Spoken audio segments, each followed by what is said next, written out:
Bonjour à tous. Aujourd'hui, nous sommes le samedi 1er août 2026 et notre cher ami, notre frère Mark Sleboda est avec nous. Bon retour parmi nous, Mark. Nima, merci de me recevoir. C'est toujours un honneur et un plaisir d'être sur DialogueWorks. C'est un grand plaisir de vous recevoir, Mark. Et je voudrais commencer par ce qui se passe entre l'Iran et les États-Unis. Il y a cette récente alerte de sécurité du département d'État. Ils ont envoyé une alerte au personnel diplomatique, indiquant qu'une escalade importante avec l'Iran pouvait être attendue dans un avenir proche. Cette alerte a été envoyée aux Émirats arabes unis, au Qatar, à Oman, à l'Irak, à la Jordanie, à Israël, au Koweït, à l'Arabie saoudite, à Bahreïn et à l'Égypte. Et l'Égypte, pour la première fois. Oui, pour la première fois en Égypte. Et ils parlent d'attaquer des centrales électriques en Iran, d'attaquer les infrastructures et les installations pétrolières. S'ils font ça, ce sera une nouvelle escalade dans la guerre contre l'Iran. Parce que la veille, Donald Trump se vantait plus ou moins en disant « Je vais faire ceci, je vais faire cela » à plusieurs reprises. Il ne l'a pas fait. Et ce soir, il répète la même rhétorique. Comment voyez-vous la situation? Selon vous, à quel point la situation entre les deux, l'Iran et les États-Unis, est-elle critique?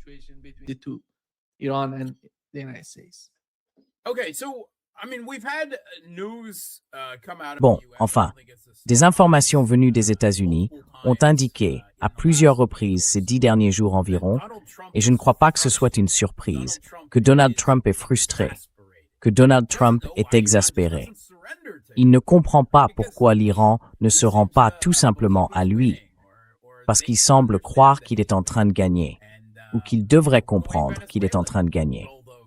Et vous savez, la manière dont le Venezuela s'est couché et est devenu une colonie des États-Unis, c'est ce qu'il attend. Et c'est clairement un homme qui n'a qu'un marteau, même si c'est un marteau vieux, dépassé, un peu usé, un peu trop utilisé. Alors vous savez, chaque problème lui paraît être un clou, peu importe combien de fois il le frappe, encore et encore et encore.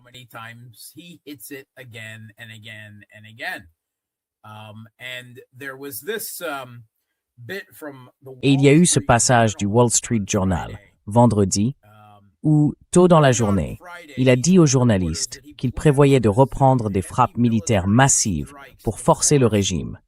J'imagine qu'il parle du gouvernement iranien, pas du gouvernement américain, à venir à la table des négociations selon ses conditions, bien sûr. Il a prédit que si les États-Unis frappaient l'Iran assez durement, le régime radical finirait par s'essouffler. Nous allons les frapper très durement, a déclaré Trump vendredi lors de la réunion du cabinet retransmise à la télévision. Et vous savez, à un moment donné, ils vont dire « on n'en peut plus ».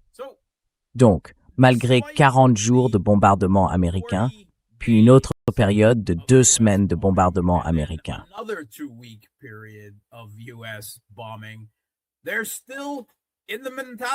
Ils sont toujours dans l'idée que s'ils larguent juste quelques bombes de plus sur l'Iran, il finira par se rendre. Voilà toute l'étendue de leur raisonnement. Voilà leur plan. Voilà leur stratégie, si tant est qu'on puisse appeler ça une stratégie. Ils n'ont qu'à larguer quelques bombes de plus, et à la fin, l'Iran se rendra. On a eu un rapport. Là encore, on reçoit énormément de rapports, provenant de fuites des services de renseignement américains, SMORO, notamment vers le Washington Post. On dirait presque des appels au secours désespérés venant de l'intérieur de l'État profond américain. Non pas parce que les États-Unis attaquent l'Iran, ça on s'y attend de la part de l'État profond américain, mais à cause de la manière catastrophique dont tout cela est géré. Vous savez, il y a un moment et un lieu pour chaque chose.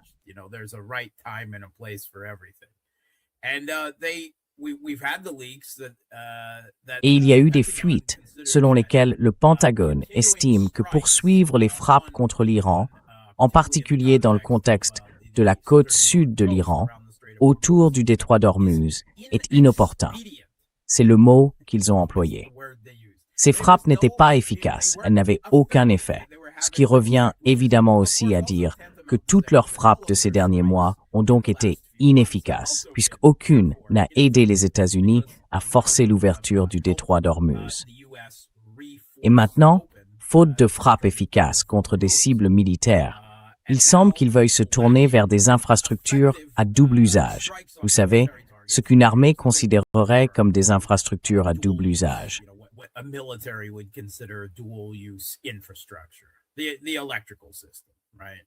Le système électrique, évidemment, ce que les États-Unis font régulièrement dans tous les conflits où ils sont impliqués.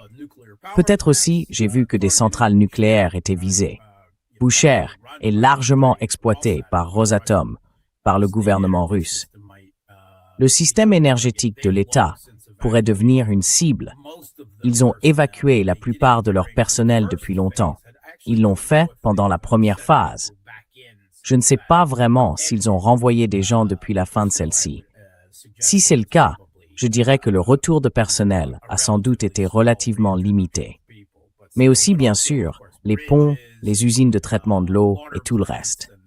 Exactement ce qu'ils dénoncent, bien sûr, lorsque la Russie le fait à l'Ukraine.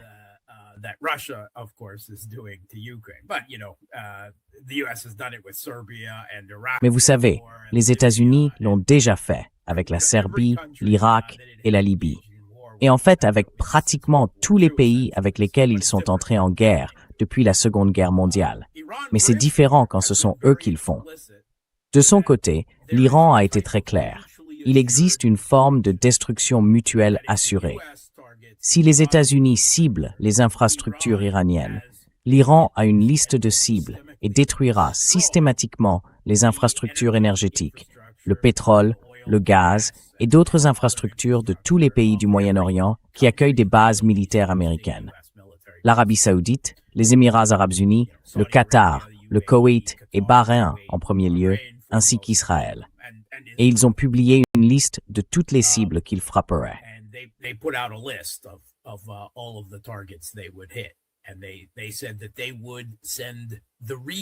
Et ils ont dit qu'ils renverraient la région à l'âge de pierre. C'est presque de la rhétorique trumpienne venant du gouvernement iranien. Mais bon, peut-être qu'ils espèrent que ça finira par entrer dans leur tête épaisse. Voilà où on en est actuellement. Et soi-disant, ils voulaient faire ça en 2 jours et avoir terminé avant l'ouverture des marchés lundi. Parce que c'est comme ça que résonne ce régime Trump aux États-Unis. Il est tellement préoccupé par le prix du pétrole, par l'effet du prix du pétrole sur les marchés, sur le prix de l'essence et sur l'inflation aux États-Unis qu'ils en sont obsédés. En finir, vous savez, en 2 jours, pendant le week-end, avant la réouverture des marchés.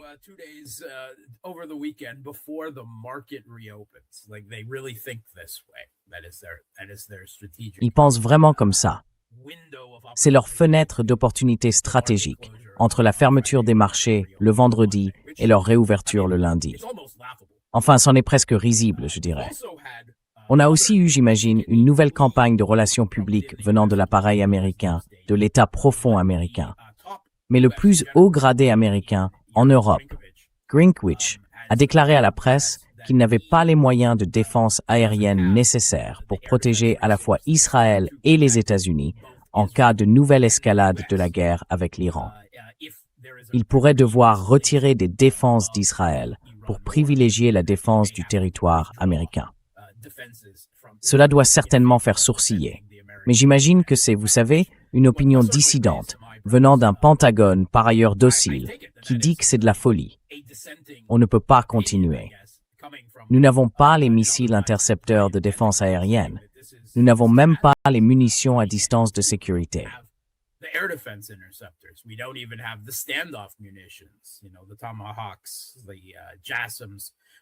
Vous savez, les Tomahawk et les JASSM sont les 2 principales munitions à distance dont disposent les États-Unis. Ils doivent les utiliser parce que l'Iran a encore une défense aérienne opérationnelle. On l'a constaté à la fin de la phase de 40 jours. Les États-Unis en ont très peur. Ils ne sont pas prêts à risquer leurs avions dans l'espace aérien iranien parce qu'ils se font abattre. Ils doivent donc continuer à utiliser ce stock décroissant de munitions à distance.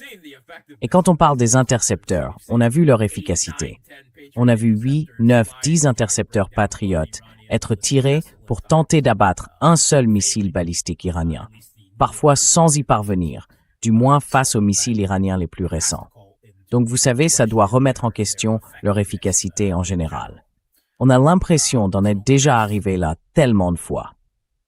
We've been here so many times, it seems already. It almost seems that we're caught in some type of Groundhog Day. On a presque l'impression d'être pris dans une sorte de boucle, comme dans Un jour sans fin, où les États-Unis n'arrivent pas à contraindre l'Iran à se rendre sur le plan économique, avec le double blocus, ni sur le plan politique, en essayant de détacher Oman et d'ouvrir un deuxième corridor au sud, à travers le détroit d'Ormuz, hors du contrôle de l'Iran. Mais on revient toujours au bombardement, parce que rien d'autre ne semble fonctionner. En fait, vendredi, il y a même eu des informations selon lesquelles, ça montre à quel point ils sont délirants, à quel point ils sont fous, ils envisageaient un blocus terrestre de l'Iran sur les 5700 kilomètres de frontières iraniennes, y compris avec l'Afghanistan, le Pakistan, le Turkménistan, la Turquie, enfin, vous savez, l'Irak, bien sûr, toute la série de pays qui entourent l'Iran.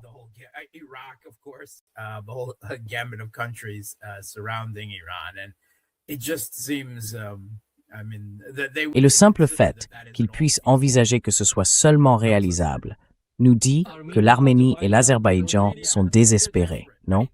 Je veux dire, parmi tous ces pays, peut-être que l'Azerbaïdjan accepterait de jouer le jeu, vous voyez. Mais c'est tout simplement impossible à croire.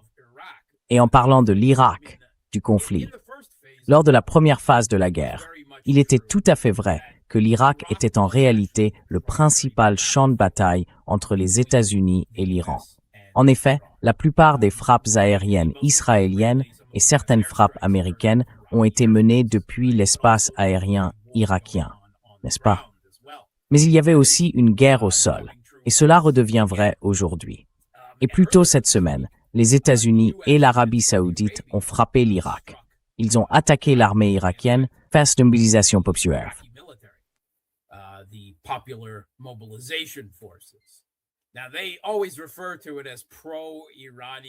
Ils parlent toujours de milices pro-iraniennes en Irak.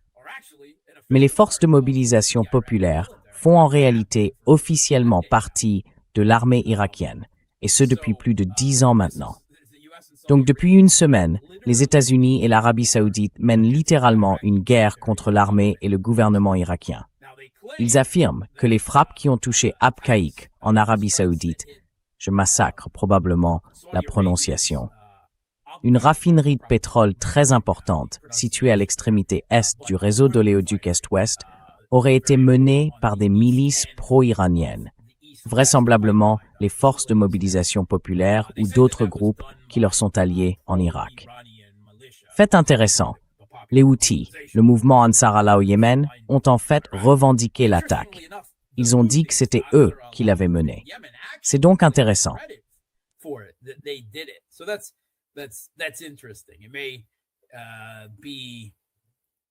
C'est peut-être une affirmation excessive de la part des Houthis. Il pourrait simplement s'agir d'une coopération plus large, bien sûr, entre les alliés chiites de, vous savez, l'axe de la résistance. Cela pourrait même être en théorie, disons, une erreur. Mais cela se passait en Irak. Et en même temps, tout au long de cette guerre, dès le tout début, et même avant qu'elle ne commence réellement, l'Iran attaque des mouvements séparatistes kurdes iraniens basés en Irak, au Kurdistan irakien. Il les frappe sans arrêt, je veux dire presque quotidiennement, avec des drones, des missiles et soi-disant même une implication de forces spéciales. Mais il est difficile de trouver une semaine sans attaque iranienne au Kurdistan irakien.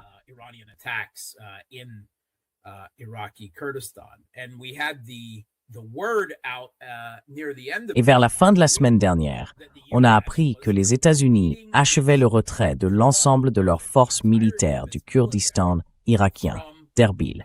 Ils avaient déjà retiré les systèmes patriotes de là-bas. Bien sûr, l'Iran affirme avoir frappé ces systèmes patriotes. Donc, je ne sais pas dans quel état ils sont ou s'ils ont été endommagés. Nous n'avons aucune confirmation à ce sujet, mais il est au moins possible qu'ils aient subi des dégâts. Et cela montre encore davantage que les États-Unis ne peuvent tout simplement pas défendre leurs bases militaires dans toute la région, en particulier en Irak, bien sûr, où ils font face non seulement aux menaces de l'Iran, mais aussi à toutes les forces officielles pro-iraniennes, à l'armée irakienne, ainsi qu'aux milices et mouvements non officiels. Il y en a des dizaines, évidemment, en Irak. Beaucoup de gens ne le comprennent pas.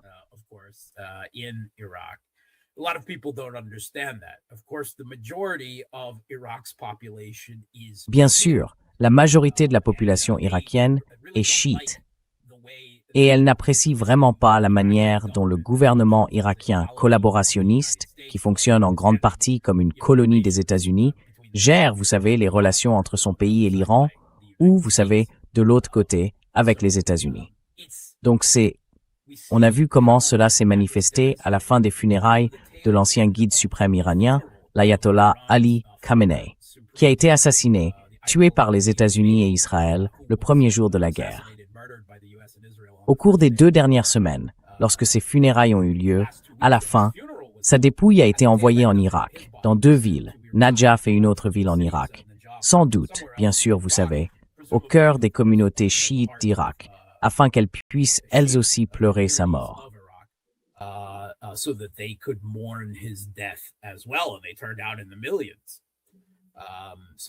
Et ils se sont mobilisés par millions. Cela montre bien la proximité entre les peuples irakiens et iraniens, du moins quand on parle de la majorité chiite irakienne sur cette question. Tout cela fait de l'Irak un endroit très dangereux en ce moment pour les forces militaires américaines. Elles achèvent donc actuellement leur retrait d'Irak. Cela s'inscrit dans un retrait plus large des forces militaires américaines du Moyen-Orient, ce qui a été qualifié du point de vue de la stratégie iranienne, de stratégie de démantèlement des bases, contraindre les États-Unis, sous le feu, à se retirer de toutes leurs bases militaires. Ils ont retiré la plupart de leurs forces vers la Jordanie. Et on a vu à quel point l'Iran a durement frappé la Jordanie chaque fois qu'il en a eu l'occasion. Ces dernières semaines, nous avons assisté à des frappes de riposte mutuelles.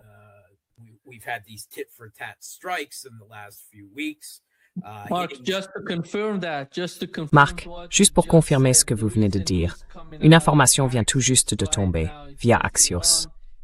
Selon Axios, un responsable américain lui a déclaré que l'Iran s'est montré très agressif ces derniers jours.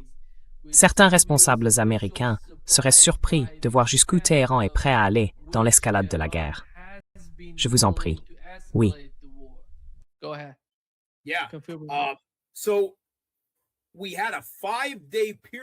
Nous avons donc eu une période de 5 jours sans frappe américaine. Et après une première nuit sans tir, la deuxième nuit, l'Iran a suivi le mouvement et n'a pas tiré non plus. Mais cette semaine, je crois que c'était mardi ou mercredi, les Iraniens, sans prévenir, ont attaqué les États-Unis les premiers en Jordanie contre leur base en Jordanie. Ils ont pris l'initiative. Jusqu'alors, ils avaient toujours réagi aux États-Unis, souvent dans une logique de représailles, sans vouloir, vous savez, escalader ou prendre la moindre initiative préventive. Eh bien, plus tôt cette semaine, ils ont tendu la main et giflé les États-Unis en Jordanie. Et cela a choqué.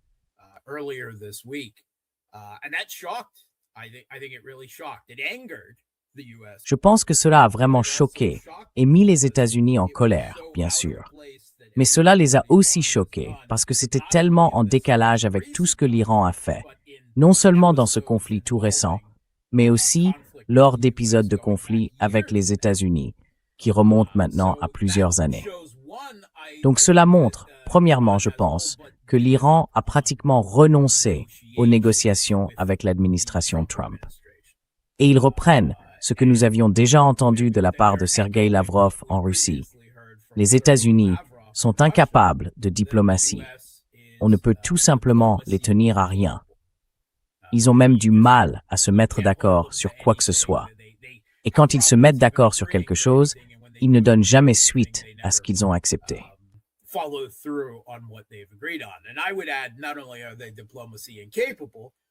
Et j'ajouterais que non seulement ils sont incapables de faire de la diplomatie, mais qu'ils sont incompétents en matière diplomatique. Parce que Trump, et lui seul, semble tout simplement négliger son propre département d'État, auquel, de toute évidence, il ne fait pas du tout confiance et qu'il n'aime pas le moins du monde.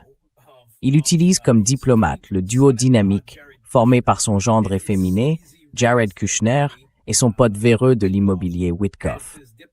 Et bien sûr, aucun des deux n'a la moindre formation ou expérience en diplomatie, en relations internationales ou dans quoi que ce soit d'autre qui soit pertinent pour remplir ce rôle. Voilà pourquoi ils ne sont pas seulement incapables de faire de la diplomatie, ils sont incompétents en matière diplomatique.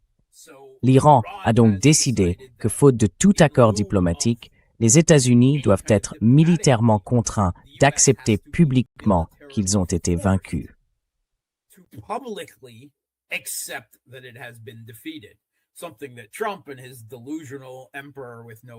Quelque chose que Trump, dans sa folie délirante d'empereur nu, vous savez, continue d'affirmer qu'il a détruit l'Iran 87 fois maintenant. J'ai perdu le compte à ce stade. Et puis, vous savez tous les différents éléments et le nombre de fois où il les a détruits encore et encore, comme il le répète sans cesse, comme si le dire autant de fois allait le rendre vrai. C'est donc une nouvelle stratégie de l'Iran. Ils ne sont plus disposés à rester assis sans rien faire. Il est probable qu'ils aient repéré quelque chose d'imminent, un rassemblement de F-35 ou quelque chose de ce genre. Ce qui est aussi intéressant, c'est qu'il y a des informations, et ce sont des informations crédibles, selon lesquelles, pour cette frappe, l'Iran n'a lancé que 5 missiles balistiques. Et il s'agissait d'un ancien type à propergol liquide, beaucoup plus facile, par exemple, à abattre pour la défense aérienne américaine défaillante.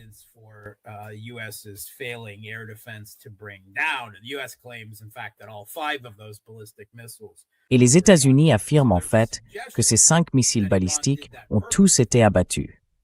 Cela laisse donc penser que l'Iran l'a fait délibérément. D'une part, pour contrôler le rythme de l'escalade, n'est-ce pas?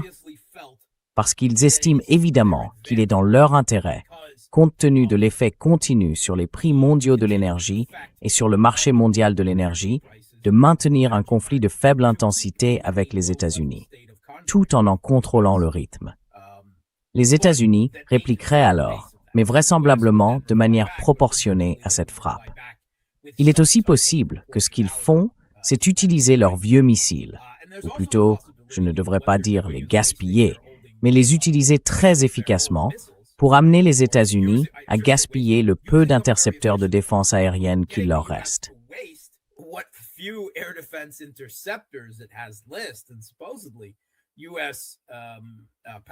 Et apparemment, les stocks américains d'intercepteurs PAC-3 sont désormais tombés à moins de 800 unités. Donc à ce stade, chaque groupe de 5 intercepteurs compte. Ils amènent aussi les États-Unis à gaspiller les ressources de défense aérienne dont ils disposent, en abattant, vous savez ce qui pour l'Iran aujourd'hui constitue pratiquement des armements obsolètes et des flèches obsolètes dans leur carquois, si vous voulez. Mais les États-Unis sont toujours pris de court. Ils ont riposté. L'Iran a riposté contre eux. Et une fois encore, ils ont frappé la Jordanie et auraient touché des hangars pour F-35 que les États-Unis venaient tout juste de reconstruire ces derniers jours. Cela montre que l'Iran dispose d'un renseignement satellitaire incroyable qu'il est capable de voir quand les États-Unis reconstruisent des installations ou y stationnent des avions.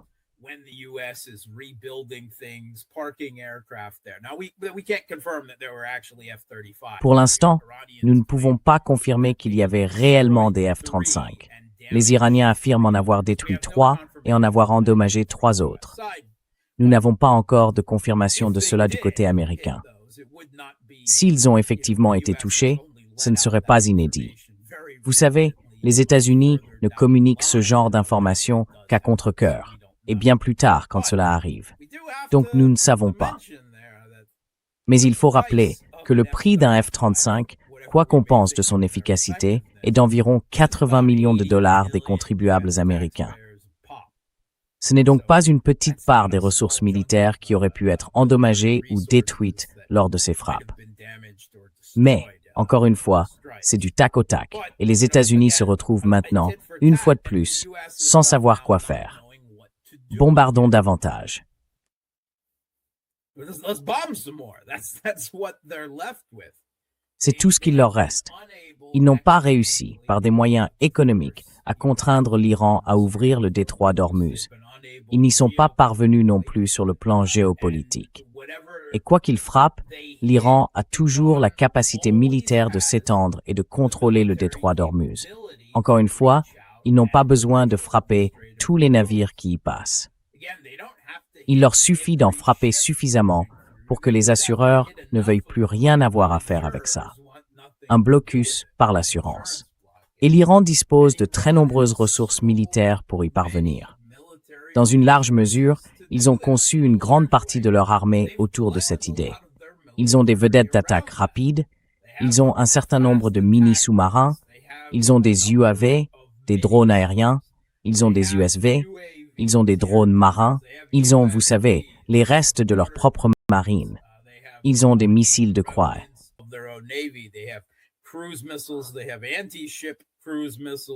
Ils ont des missiles de croisière anti-navires.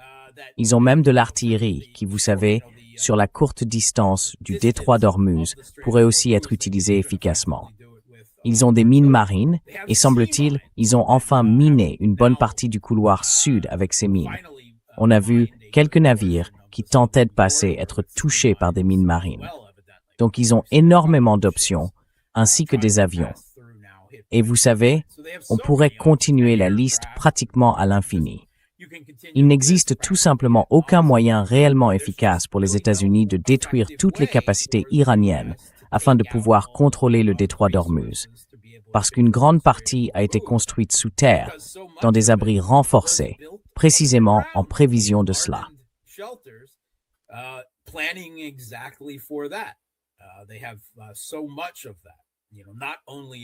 Ils ont énormément de choses de ce genre, pas seulement dans leurs villes fortifiées de missiles, mais aussi, plus généralement, dans un certain nombre de leurs installations militaires où ils entreposent du matériel. Par exemple, j'ai vu d'importants abris renforcés, des tunnels réservés uniquement à leurs vedettes d'attaque rapides. Elles sont alignées par dizaines, par centaines, dans ces tunnels sur la côte, protégées contre une attaque américaine. Et les États-Unis ont utilisé la poignée de bombes anti-bunker qu'ils avaient fabriquées, spécialement conçues pour frapper l'Iran. Mais ils n'en ont pas beaucoup. Et, autant qu'on puisse le constater jusqu'ici, elles n'ont pas eu d'effet majeur non plus. Malgré les déclarations absurdes de Trump, il semble désormais presque aussi obsédé par la montagne Pickaxe qu'il l'avait été auparavant par l'île de Karg.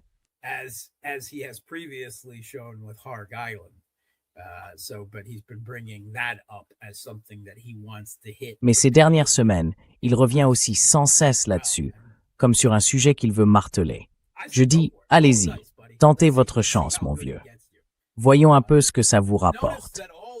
Remarquez que toutes les discussions sur une éventuelle opération terrestre, sur une sorte d'assaut amphibie, ont complètement disparu ces 2 dernières semaines. Plus personne n'en parle vraiment. On dirait que finalement, quelqu'un dans l'armée s'est assis avec Trump et lui a expliqué pourquoi ce n'était tout simplement pas faisable, pas réaliste, une mission suicide, ce genre de choses. Donc maintenant, c'est un peu un coup de dé, parce que bien sûr, Trump s'est entretenu avec Netanyahou ainsi qu'avec Zelensky, le même jour cette semaine, mardi.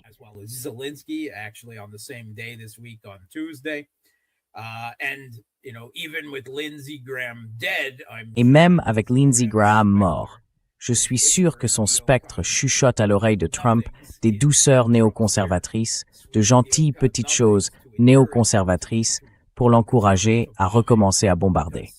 Parce qu'à ce stade, qu'est-ce qu'ils vont faire d'autre? En même temps, il y a évidemment, au sein du renseignement et de l'armée américain, des voix qui l'avertissent que les États-Unis sont à la limite de leurs ressources, qu'ils sont surmenés, qu'ils n'ont tout simplement pas la capacité de continuer ainsi. Et honnêtement, je n'ai aucune idée de savoir si Trump, dans les 2 jours qui nous restent ce week-end, va lancer ce grand bombardement des infrastructures ce soir. Vous savez, Peut-être que quand vous regarderez ceci, il l'aura déjà fait. Maybe by the time you're watching this, he will. Or if we're all going to be eating tacos again this weekend. Ou alors, est-ce qu'on va tous remanger des tacos ce week-end? Je ne sais pas. Et de toute évidence, l'administration Trump ne le sait pas non plus. Quant à Trump lui-même, qui, vous savez, change d'avis toutes les 15 minutes, comme cela a été largement rapporté, non seulement dans les médias alternatifs, mais aussi reconnu par les grands médias occidentaux, c'est ainsi qu'il fonctionne. Il ne s'en tient à aucune ligne particulière, et c'est très souvent celui qui lui parle et le convainc le plus récemment qui l'emporte. Alors je veux dire, tu le sais Nima, tu veux tenter une estimation? Est-ce qu'il va larguer des bombes à nouveau? Ou est-ce que, vous savez, on va manger des tacos? Je ne sais pas.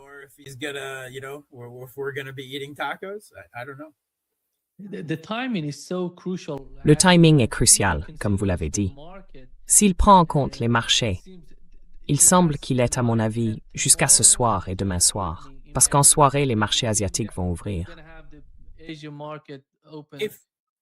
Si c'était vraiment une préoccupation pour lui, et s'il comptait le faire, on pourrait penser qu'il aurait commencé dès hier soir. Oui, exactement. C'est comme ça que les Iraniens s'y attendaient hier soir. Ils étaient préparés à l'attaque, mais elle n'a pas eu lieu. Donc on ne sait pas ce qui se passe. Peut-être qu'il ignore tout simplement le marché. Je ne le pense pas, parce qu'il est tellement... Je ne sais pas ce qui se passe. Ce type est tellement obsédé par le marché et il sait que tout ce qu'il fait est lié au marché et à la manipulation du marché. C'est tellement important pour lui. Et peut-être qu'il va complètement perdre le contrôle et dire « Je me fiche du marché. Je veux continuer cette guerre pendant 2 semaines, 3 semaines. Voyons ce qui se passera, ce qui en ressortira. » Le problème, Marc, je pense que la guerre, quand on regarde son évolution, est en quelque sorte en train de s'étendre.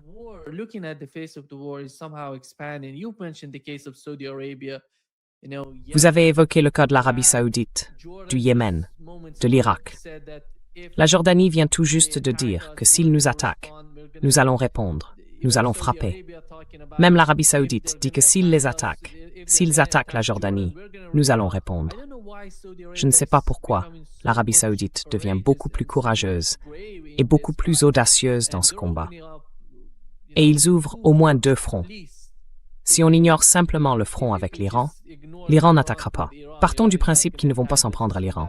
Mais face au Yémen et à l'Irak, en gros, le Yémen n'a rien à perdre. Ils vont les frapper durement.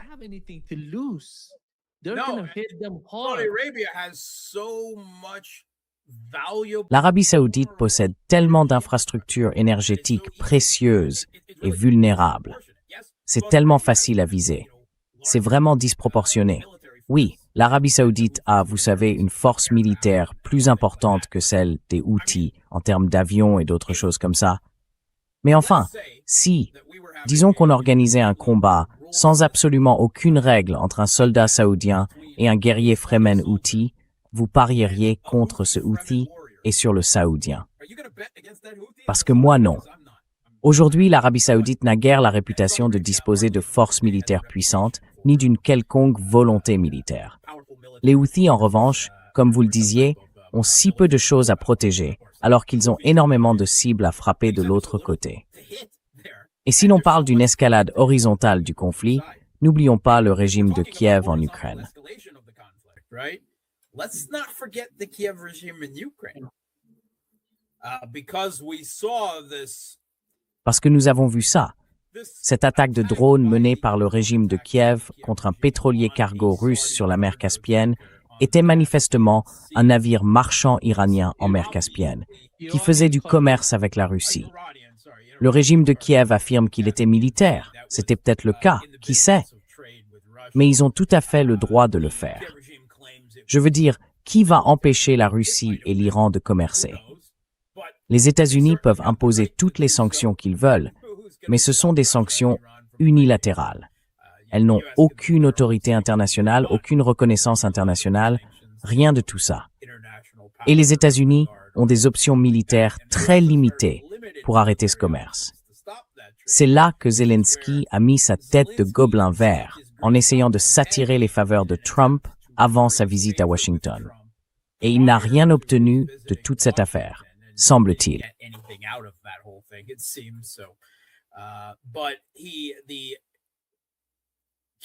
Mais le ministre des Affaires étrangères du régime de Kiev s'est ensuite excusé, enfin, pas vraiment, auprès du ministre iranien des Affaires étrangères, et il a essentiellement rejeté la faute sur la Russie.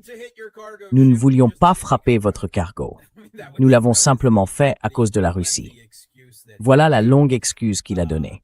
Et l'Iran, qui envisageait de frapper, de mener une frappe balistique limitée contre un port ukrainien contrôlé par le régime de Kiev, un port qui est assurément à portée de ces missiles balistiques, a manifestement été dissuadé de le faire.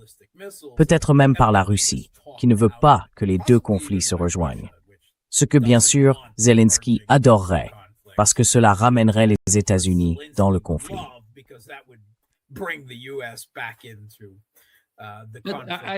Je pense, Marc, désolé de vous interrompre, mais il savait qu'il s'agissait d'un cargo iranien.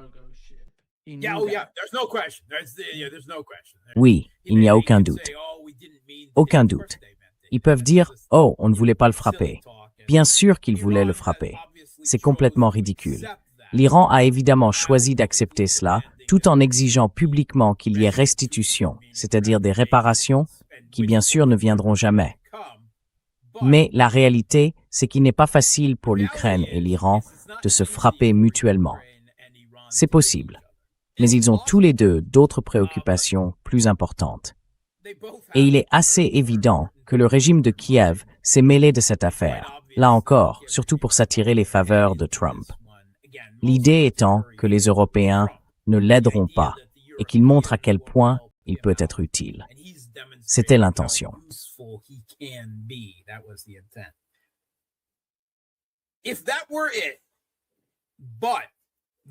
Si seulement c'était tout. Mais cette semaine, la semaine dernière, le gouvernement irakien, ou l'armée irakienne, a aussi annoncé avoir placé en détention un réseau de cellules militantes en Irak qui menaient des opérations de sabotage et des attaques. Ils n'ont jamais précisé lesquelles, mais ils ont affirmé que ces cellules étaient employées et dirigées par les forces ukrainiennes, ce qui est fascinant. Cela voudrait dire que le régime de Kiev ne cherche pas seulement à s'impliquer dans des attaques contre l'Iran, mais plus largement dans tout le Moyen-Orient. Nous devons supposer qu'elle visait probablement les forces de mobilisation populaire en Irak. C'est selon moi l'hypothèse la plus probable quant à leur cible. Et ce n'est pas la première fois, bien sûr.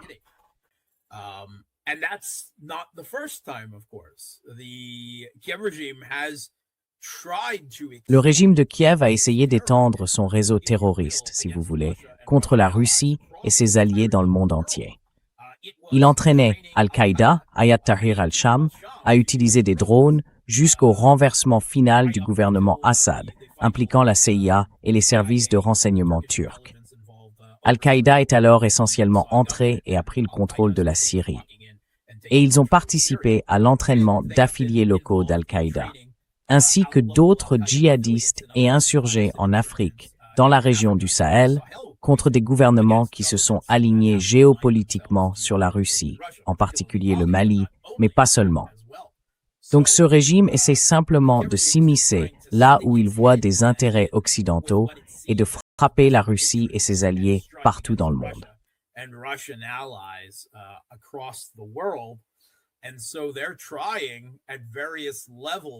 Et donc, ils essaient, à différents niveaux, de s'impliquer, même si ce n'est en réalité qu'une tentative de se faire bien voir de l'administration Trump. Mais je dirais que ça touche aussi à des enjeux plus larges, géopolitiques et idéologiques, à ce stade. Ils considèrent désormais tous les alliés de la Russie, ou du moins les ennemis des États-Unis, comme leurs propres ennemis partout dans le monde. Et ils soutiendront n'importe quel groupe de djihadistes décapiteurs si cela sert leurs intérêts. Il est donc intéressant de constater que la même semaine, sur une période d'une semaine, nous avons appris qu'il y avait eu cette attaque du régime de Kiev contre un cargo iranien dans la mer Caspienne, et que les Irakiens avaient capturé une partie d'un réseau du régime de Kiev, y compris des cellules en Irak. Oui, oui.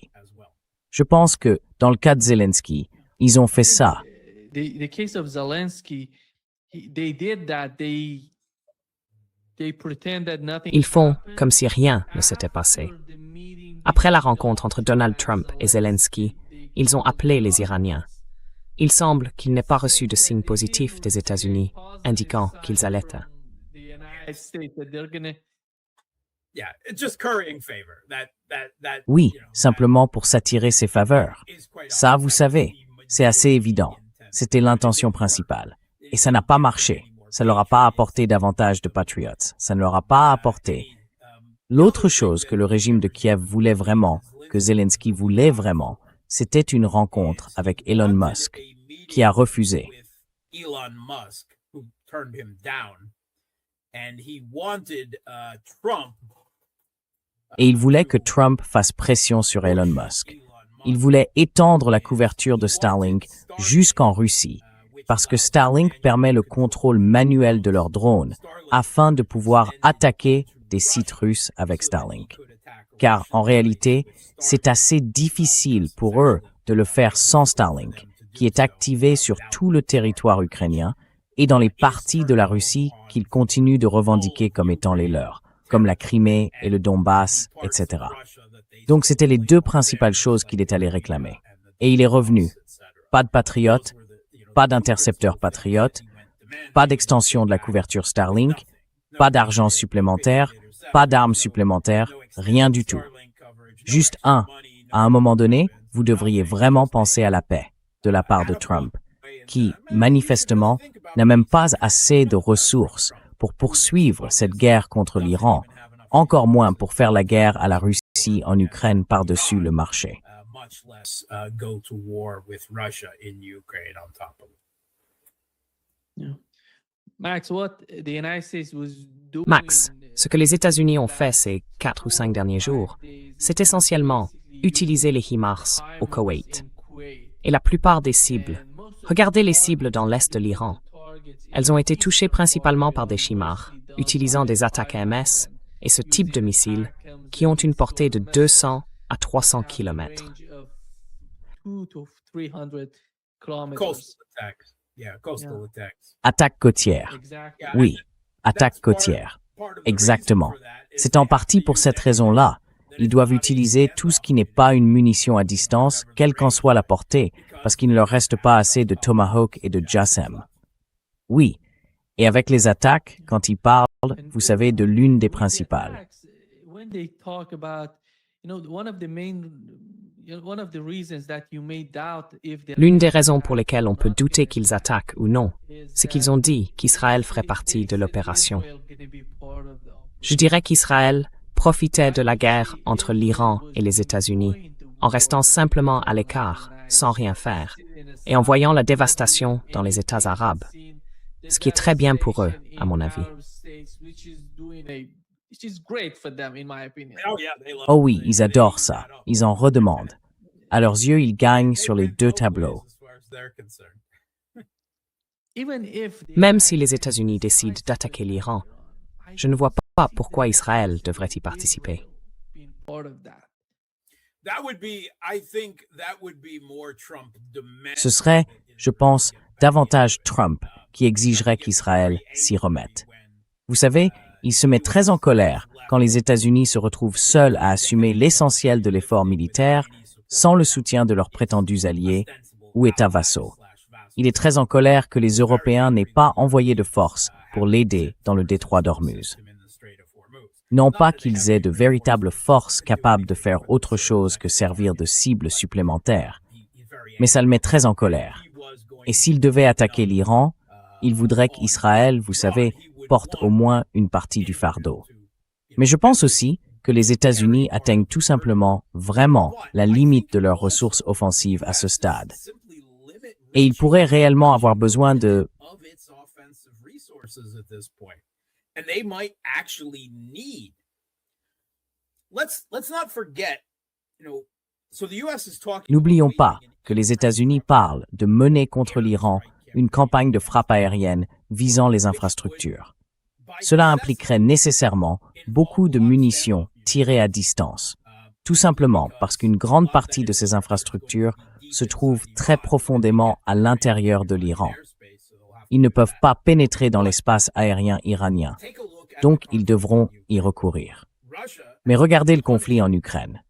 Cela fait des années que la Russie frappe lourdement les infrastructures ukrainiennes, avec des missiles, des drones et même des tornados, leur version du HIMARS, avec des attaques MS, et ainsi de suite, encore et encore. Et le régime de Kiev a lui aussi mené des attaques contre les infrastructures énergétiques russes. Cela demande énormément de moyens.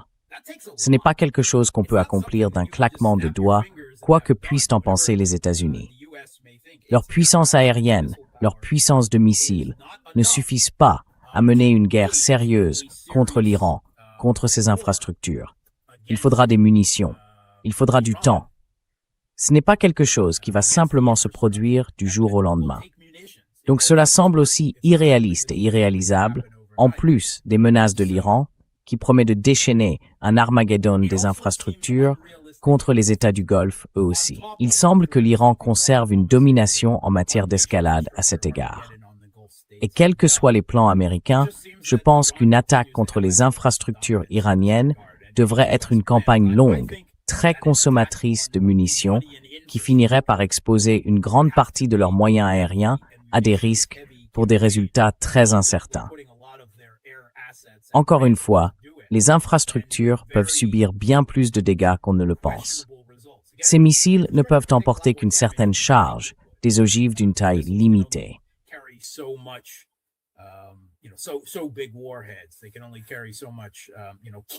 Ils ne peuvent emporter qu'une quantité limitée, vous savez, quelques kilos d'explosifs, pour causer des dégâts. Et puis les infrastructures peuvent souvent encaisser beaucoup de dégâts, et dans bien des cas, être réparées assez rapidement. On a déjà vu quelques attaques contre des ponts iraniens, reconstruits en l'espace d'une semaine. C'est arrivé. Même chose pour certaines frappes contre des infrastructures énergétiques en Iran. Donc, ça ne semble tout simplement pas réalisable. À mes yeux, ça paraît seulement un peu plus réaliste qu'un blocus terrestre de l'Iran, si l'on prend tout en compte, y compris la réponse iranienne. Ils n'ont pas de bonnes options. Ils ne peuvent pas accepter cela par la voie diplomatique parce que ce serait reconnaître l'hégémonie mondiale occidentale menée par les États-Unis et brandir le drapeau blanc face à l'Iran. Ils ne peuvent pas faire ça.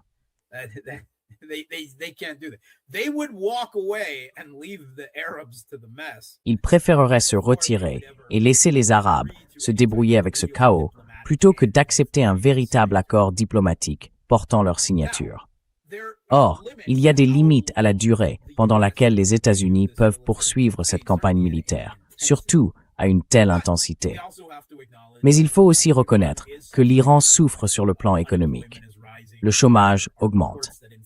Des informations indiquent que l'inflation est très élevée dans de larges régions d'Iran.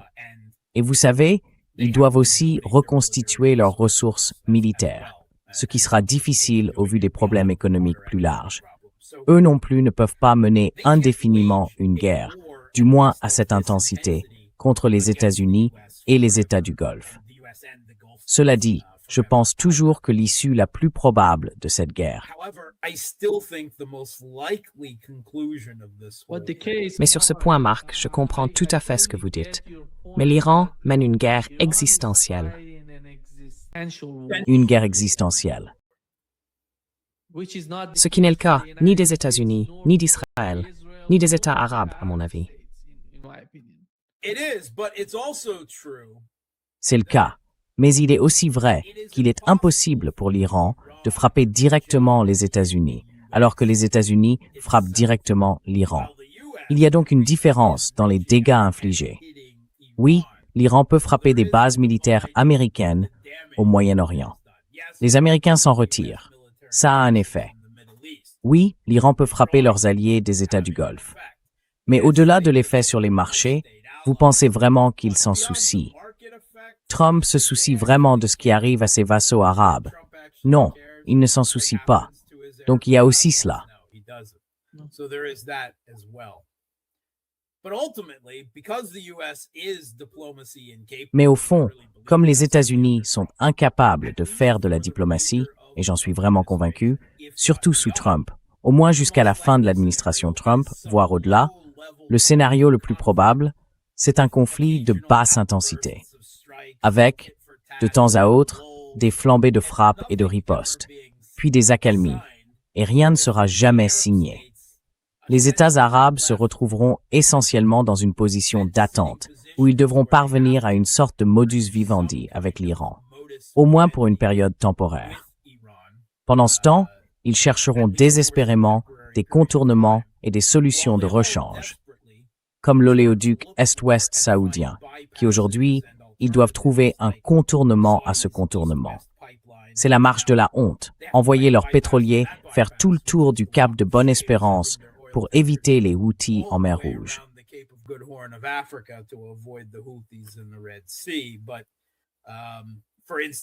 Mais, par exemple, l'Irak discute avec la Turquie de la réouverture de projets d'oléoduc pour acheminer son pétrole. Personne ne parle jamais des dégâts économiques que tout cela cause à l'Irak.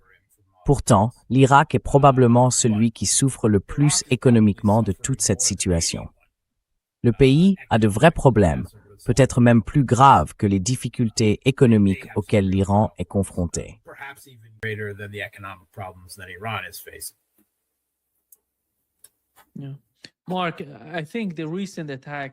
Marc, je pense que les récentes attaques contre la Jordanie étaient tellement importantes, par les missiles utilisés, leur précision et les cibles visées, que d'une certaine manière, je ne sais pas si cela pousserait ou forcerait les États-Unis à intervenir en Israël ou ailleurs. Quelle est votre estimation à ce sujet?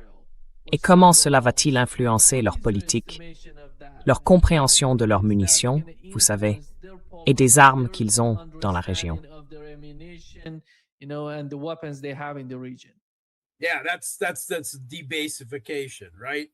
Oui, c'est dégradant, non? Donc, ils ont été repoussés vers la Jordanie et constatent qu'ils restent extrêmement vulnérables en Jordanie, ce qui les amènera à retirer des ressources militaires de la région vers Israël. Mais bien sûr, nous savons qu'Israël est lui aussi largement à portée des missiles de précision iraniens. Israël a déjà été frappé auparavant, et cela pourrait entraîner de nouvelles attaques contre Israël. Donc, encore une fois, quand vous entendez ces déclarations délirantes de Trump, disant qu'il gagne et que l'Iran est détruit, alors que l'armée américaine se replie dans une forteresse sans défense aérienne, Israël. A fortress without air defense Israel. That's a bad situation for the US and for C'est une mauvaise situation pour les États-Unis et pour la puissance américaine au Moyen-Orient. Nous savons que les pays du Moyen-Orient, bien sûr, vous savez, il y a eu récemment en Jordanie des lettres publiques d'anciens responsables, d'universitaires et d'autres, appelant le gouvernement jordanien collaborationniste à expulser la base militaire américaine de Jordanie, car elle n'assure pas la sécurité. C'est une cible qui a entraîné la Jordanie dans une guerre que, vous savez, au final, bien sûr, elle ne veut pas, et certainement pas dans son propre intérêt. Et le Koweït était. Certainly not for its own interests. And Kuwait,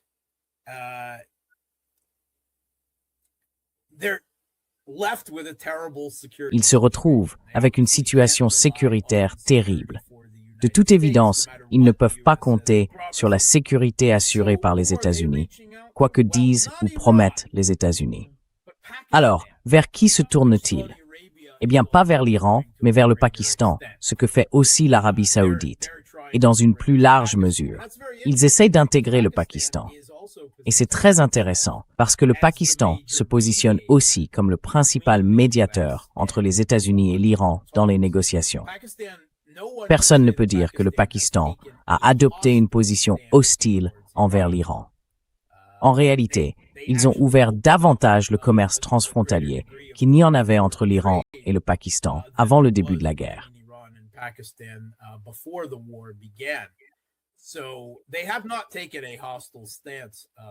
Ils n'ont donc pas adopté de position hostile envers l'Iran. Oui, ils essayent de jouer un rôle d'intermédiaire avec les États-Unis, mais on leur demande aussi d'établir des relations de sécurité. Ils ont déjà, bien sûr, une relation de sécurité avec l'Arabie saoudite, mais d'autres États du Golfe vont se tourner vers eux.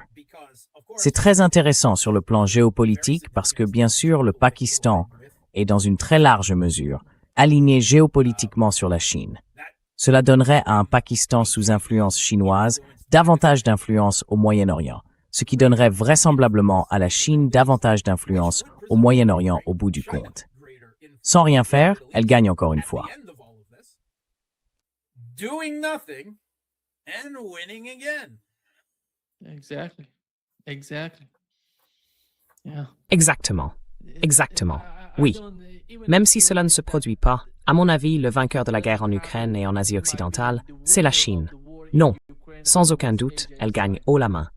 No, hands down, they're winning the big. It guarantees that the US can't even think. Cela garantit que les États-Unis ne peuvent même pas envisager un conflit avec eux dans les détroits, le détroit de Taïwan ou la mer de Chine méridionale. Les États-Unis ont beaucoup trop gaspillé. Ils étaient déjà en retard sur les Chinois. Tous les jeux de guerre américains de ces dernières années ont montré la Chine botter le cul des États-Unis. Vous savez, dans tout conflit naval ou aérien là-bas. Et maintenant, ce n'est même plus une question. Les États-Unis n'ont tout simplement pas, au moins pour une décennie, les munitions dont ils auraient besoin. Et d'ici là, la Chine aura pris une telle avance qu'elle aura gagné. They've won. They still have to deal with trade war with the US. Ils doivent encore faire face à une guerre commerciale avec les États-Unis. Mais avec les terres rares, ils ont même un avantage dans ce domaine. La Chine doit donc se trouver dans une position géopolitique plutôt confortable, non? Je veux dire, la position géopolitique de la Russie et de l'Iran semble bonne. En réalité, elle est fragile. Mais tous deux sont aux commandes de leurs conflits respectifs avec l'Occident. Mais la Chine, encore une fois, c'est cette relation tripartite, ces partenariats stratégiques imbriqués entre la Russie, la Chine, l'Iran et bien sûr la Corée du Nord, ainsi que quelques autres. Mais toute tentative des États-Unis de s'en prendre à l'un des trois les affaiblit par rapport aux deux autres.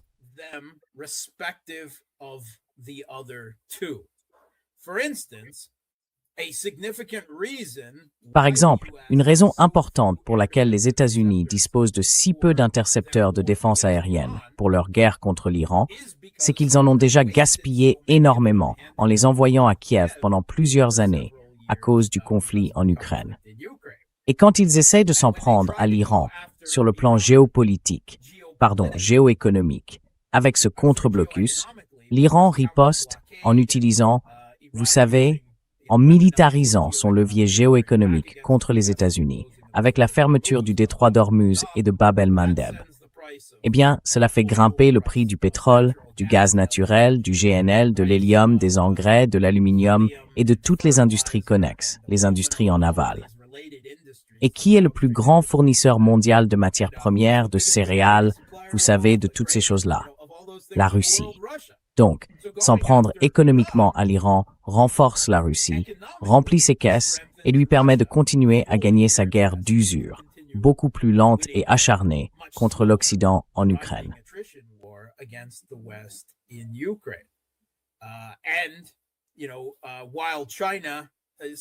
Et vous savez, si la Chine ne se réjouit certainement pas de la hausse des prix du pétrole, sur le plan géopolitique et militaire, elle tire avantage du fait que les États-Unis gaspillent toutes leurs ressources et leur capital géopolitique dans ces deux conflits. Alors même que tout le monde dit que la priorité devrait être de se tourner vers la menace qui donne le rythme, la Chine en Asie, les États-Unis retirent des ressources militaires à leurs partenaires asiatiques et ne parviennent pas à soumettre l'Iran au Moyen-Orient. Il y a beaucoup de morts en Russie, en Iran, vous savez, dans tous ces pays. Et chaque mort est une tragédie humaine. Mais si l'on regarde cela de sang-froid, d'un point de vue de realpolitik, d'un point de vue géopolitique, au-dessus de tout cela, si vous soutenez un ordre mondial multipolaire qui échapperait à l'hégémonie mondiale occidentale menée par les États-Unis, il reste encore énormément de combats à mener. There's still an awful lot of fighting left to do. And the most dangerous thing that Russia, China, Et le plus dangereux, c'est que la Russie, la Chine et l'Iran doivent gérer le déclin convulsif et violent de l'hégémonie américaine sans voir le monde s'embraser dans une guerre thermonucléaire ou quelque chose d'encore pire. Mais cela mis à part, les États-Unis ont commis tellement d'erreurs géostratégiques ces dernières années, entre le conflit en Ukraine et maintenant, de façon encore plus grave, la guerre contre l'Iran, que tout ressemble aujourd'hui à beaucoup de guerres, de morts et de destruction. Mais on peut voir à l'horizon l'émergence d'une situation multipolaire, parce que les États-Unis se sont tout simplement trop étendus, militairement, économiquement, sur tous les plans à ce stade. Et je veux dire, une fois de plus, la Chine est très bien placée. Mais même du point de vue russe et iranien, ils sont géopolitiquement dans une position plutôt favorable pour la suite.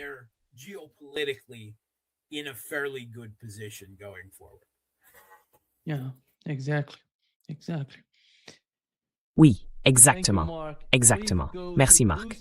Allez sur boosty.to/therealpolitik. Regardez sur le côté droit de l'écran. Oui, exactement. Juste au-dessus de son pouce, vous pouvez voir boosty.to/therealpolitik. Allez-y et suivez Marc. Il n'est pas sur YouTube. Il n'est sur aucune autre plateforme, vous savez. Il est sanctionné sur YouTube. Oui, il est sanctionné. Exactement. Il est sur Boosty. La seule façon de le soutenir, c'est d'aller sur boosty.to/therealpolitik. Allez-y et soutenez-le. Merci beaucoup, Marc, d'avoir été avec nous aujourd'hui. C'est toujours un grand plaisir. Thank you so much, Mark, for being with us today. Great pleasure as always. Thanks for Merci beaucoup, Père. Merci.